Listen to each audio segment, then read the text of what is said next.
He told me it was our dream house. He used every penny I had to buy it. What he didn't tell me was that our dream house was for his other family. He thought he could break me, leave me with nothing. But he underestimated me. He forgot that I don't just get mad. I get even. Hey everyone, welcome back to the channel. Before we dive into this absolute roller coaster of a story, do me a huge favor and hit that like button.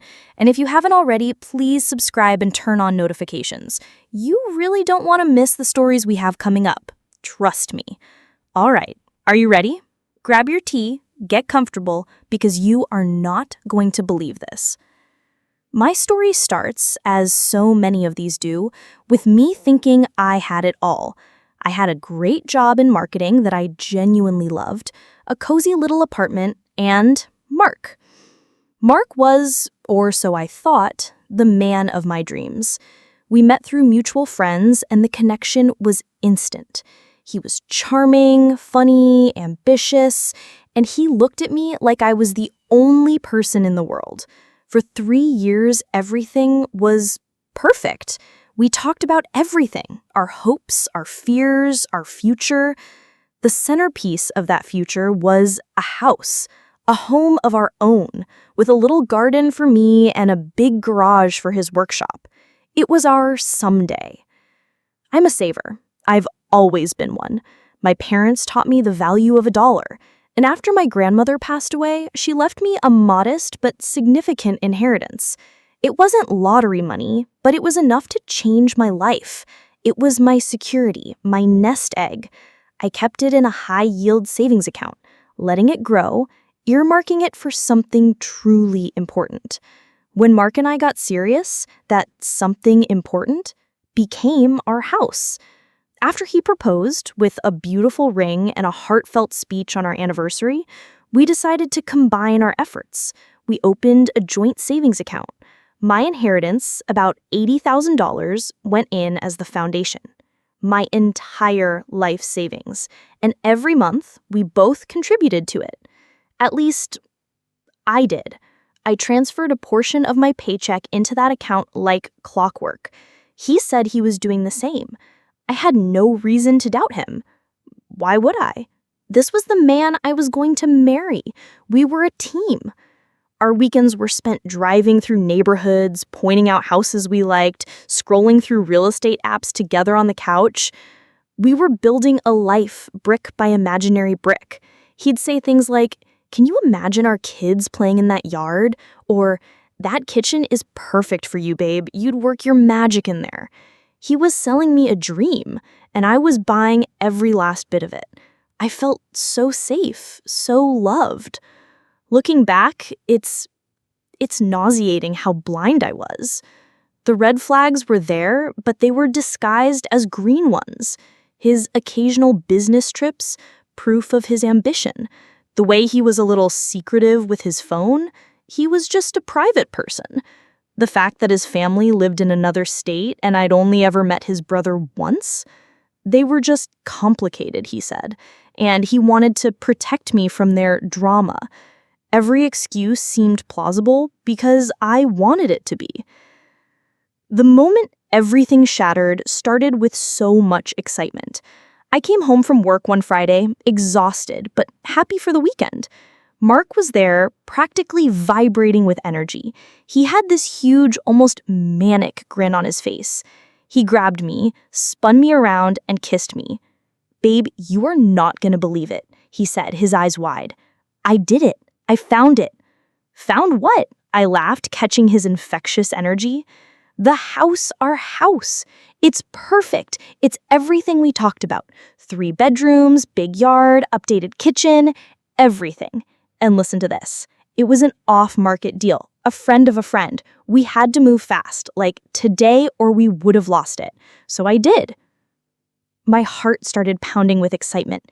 "You did what, Mark?" "He put the down payment on it. He drained the account. All of it.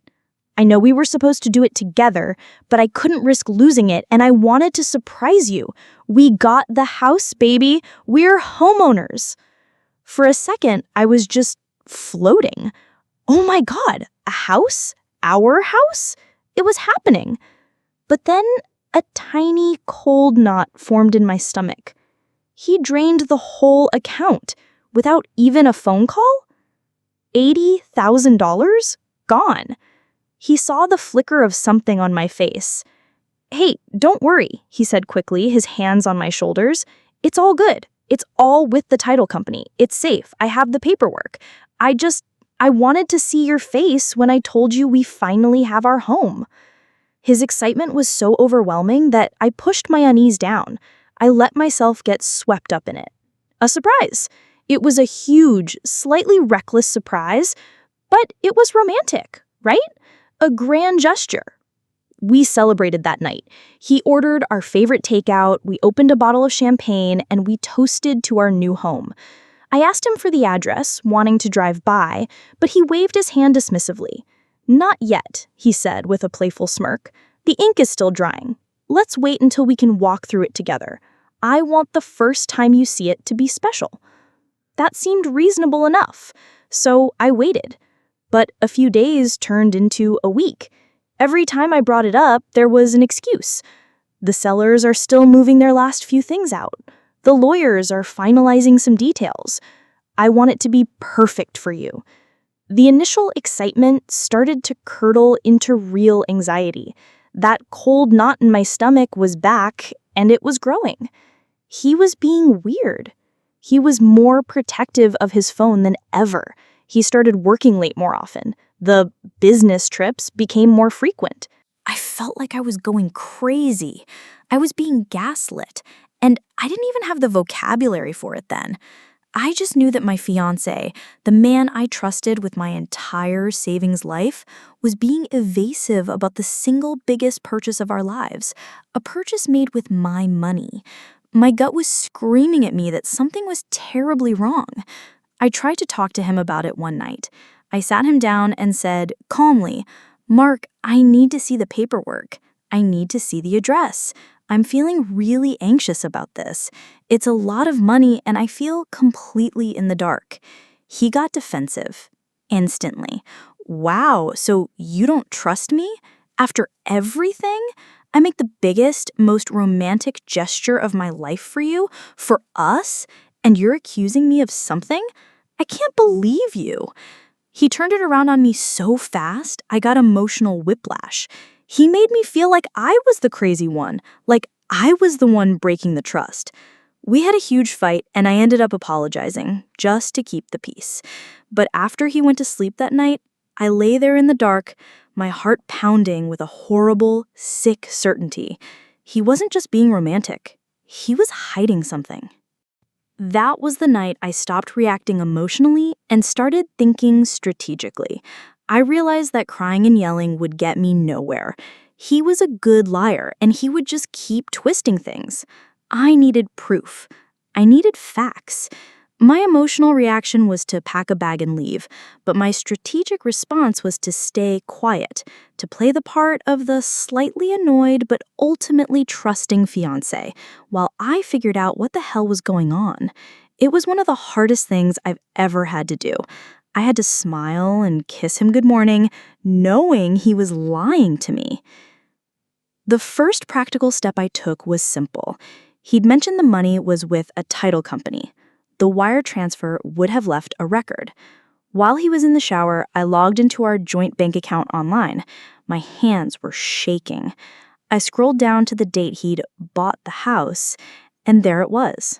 A wire transfer for exactly $82,450. The entire account wiped clean. But it wasn't the amount that made my blood run cold. It was the recipient. The wire transfer hadn't gone to a title company or a law firm. It was wired directly to a person, a woman. Let's call her Sarah. Sarah Miller. My world just stopped. Sarah Miller. Who was Sarah Miller? I quickly took a picture of the transaction details with my phone and logged out, my mind racing. I felt like I was going to be sick. This wasn't a house purchase. This was something else, something much, much worse. I spent the next 2 days in a fugue state at work, running on pure adrenaline. I became a private investigator in my own life. I used the information I had, a name, and the fact that Mark had sent her a massive amount of money. A simple social media search brought me to her page. It was public, and the first picture I saw was of her, Mark, and 2 young children, a boy and a girl, maybe 5 and 7 years old, grinning in front of a giant Christmas tree. The caption read, "Another wonderful Christmas with my amazing husband and our beautiful babies." Husband. The photo was dated just a few months prior. I couldn't breathe.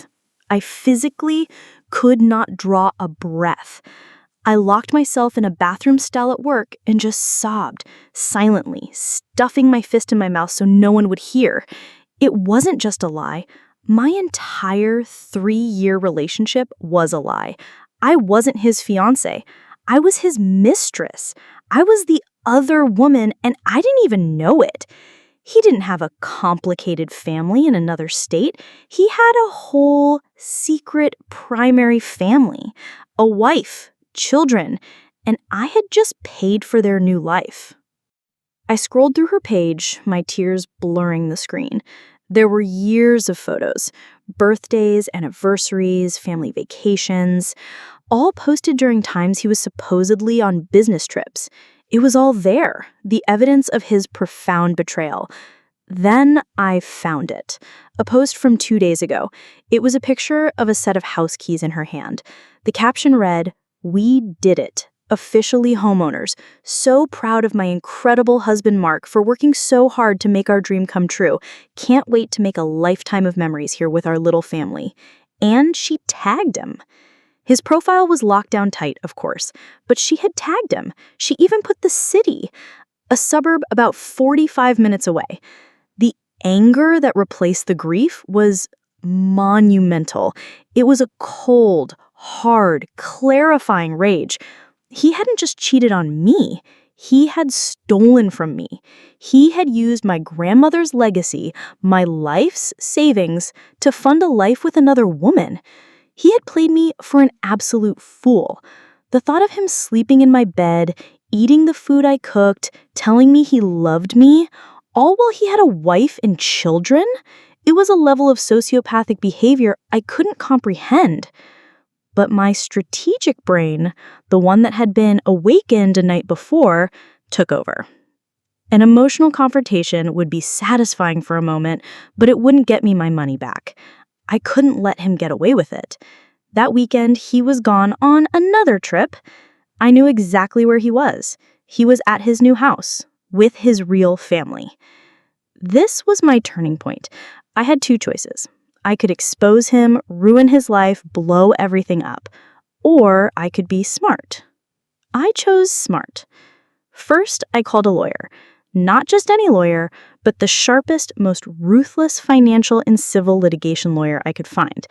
I paid for a consultation with my credit card. I walked into his office, laid out the bank statements, the screenshots of the wire transfer, the social media posts, everything. I told him the whole story, my voice shaking but firm. He listened patiently, his face unreadable. When I was done, he leaned back in his chair and said, "Well, he's a special kind of scumbag, isn't he?" That oddly made me feel better. He continued, "Okay, here's the situation. The money was in a joint account. That complicates things. He can argue you gave him access. But, and this is a very big but, you transferred your inheritance, a traceable pre-relationship asset, into that account with the verbal understanding it was for a joint property purchase. His wiring it to his wife for a house you are not a party to is not just a breach of trust, it's fraud, theft by deception. We have a very, very strong case." He laid out a plan. We weren't going to sue for divorce because we weren't married. We weren't going to sue for palimony. We were going to sue for the return of stolen assets, plus damages, and we were going to file a lis pendens on the property. A lis pendens is a public notice that a property is under a legal claim. It meant they couldn't sell it, they couldn't refinance it, they couldn't do anything. The house would be frozen, an anchor tied around their necks. My money was in those walls, and I was going to get it back, one way or another. The lawyer gave me a very specific piece of advice. Do not confront him yet. Let us get the filings in order. We need to serve him properly. The element of surprise is our greatest weapon. So I waited. It was the longest week of my life. I continued the charade. Mark came back from his trip, full of stories about a conference in Chicago. He brought me back a little snow globe. The audacity was breathtaking. I smiled, thanked him, and put it on the shelf, feeling like a spy in my own home. The day finally came. The lawsuit was filed. The lis pendens was recorded. The process server was dispatched. My lawyer told me it was time. I could either let the server handle it or I could be there. I decided I needed to be there. Not in the house, but I needed to see it. I took the day off work. I drove to that suburb, to the address I now knew by heart. I parked down the street. It was a nice house, a blue colonial with white shutters, the kind of house I had dreamed of. There was a bicycle on the lawn and a small swing set in the backyard. My stomach churned. This is what my money bought. Then I saw her. Sarah. She came out the front door to get the mail. She looked normal. A normal mom. I wondered if she had any idea. Did she know her husband was a con-artist who was living a double life? Did she know their dream house was bought with stolen money? Somehow, I doubted it. He was probably just as convincing a liar with her as he was with me. Then a car pulled into the driveway. Mark's car. He got out and their little boy came running out the front door, yelling, "Daddy!" and jumping into his arms. He swung him around, laughing. It was the most wholesome, disgusting thing I had ever seen. He was living the life he had sold to me, just with a different cast of characters. And then another car pulled up, a boring beige sedan. A man in a simple suit got out, holding a briefcase, the process server. He walked right up the driveway as Mark was setting his son down. I was too far away to hear, but I could see the whole interaction perfectly. The man handed Mark a stack of papers. He looked at him, confused. He took the papers. I saw his face as he read the first page. The color drained from it. His confident, happy-go-lucky demeanor just evaporated. He looked up, his eyes wide with sheer panic, and scanned the street. For a second, I thought he saw me. Our eyes almost met, and I ducked down in my seat, my heart hammering. He stumbled inside, slamming the door. The show was over.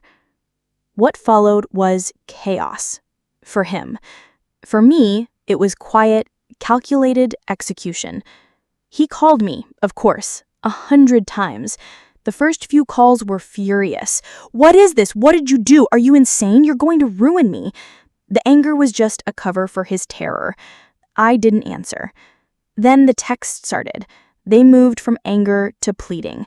"Babe, please, we can talk about this. It's not what it looks like. I can explain everything. Don't do this to us." Us. The nerve. I still didn't answer. I let him stew in the mess he created.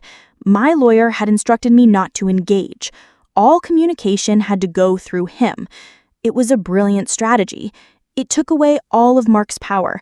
He couldn't lie, manipulate, or gaslight his way out of this because I wasn't listening. He had to deal with the cold, hard facts of the law. The next call I got was not from Mark. It was from a number I didn't recognize. I let it go to voicemail. The message was from Sarah, his wife. Her voice was trembling. I don't know who you are, really, but my husband's lawyer gave me your lawyer's number, and he gave me yours.